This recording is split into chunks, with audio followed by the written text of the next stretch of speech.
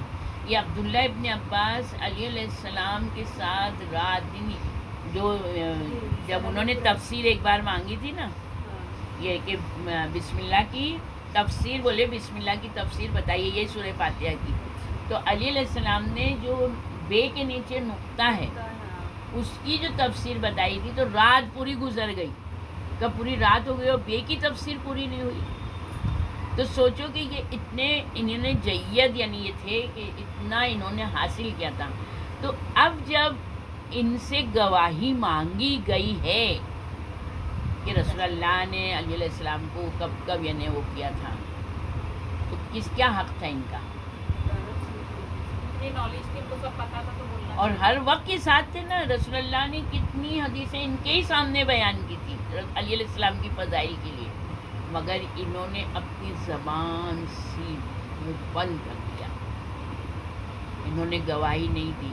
اس لیے ہم بولتے ہیں نا کہ جب ہم لوگ یہ پڑھائی کرتے ہیں تو ہم کو پتہ چلتا ہے کہ یہاں کے اوپر پڑھ لینا ان کے لیے ظاہری میں ہم کام کر لیں، مگر جب تک ہمارا باطن پاک نہیں ہوگا ہم کو یہ اثر نہیں ہوگی کوئی بھی چیز. ایمان کے حق کے لیے خاموش ہو جاتے ہیں، مطلب بولنا ہی نہیں چاہتے، مطلب تو غلط ہے نا. وہی بات بتا چاہے رہے کسی بھی، چاہے خوف میں ہو چاہے لالچ میں ہو. تو عبداللہ ابن عباس کا جب انتقال ہوا ہے، بہت لمبی عمر ملی تھی ان کو، یہاں تک کہ اندھے بھی ہو گئے تھے، اتنی مطلب لمبی عمر تھی.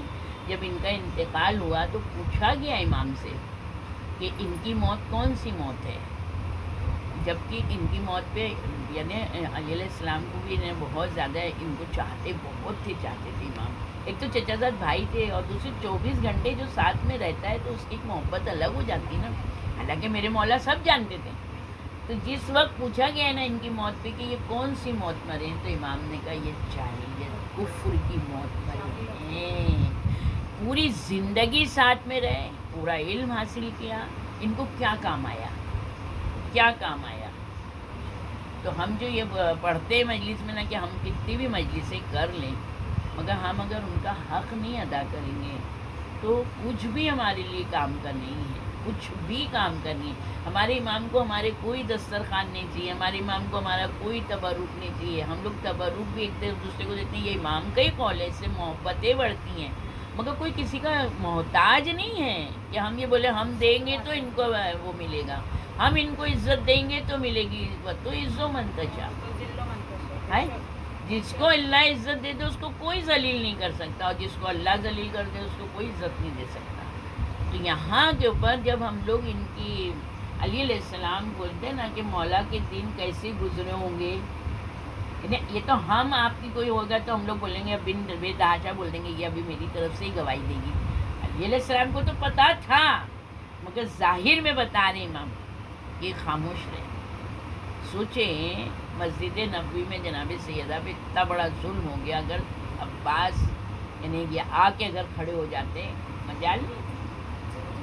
قریش میں ہے نا ابن عباس سے تو یہی تھے، ہے نا ابن عباس مولا علی نے پورے بیان کیے، بھی لعنت دی. اور جبت اور طاغوت یہ دو،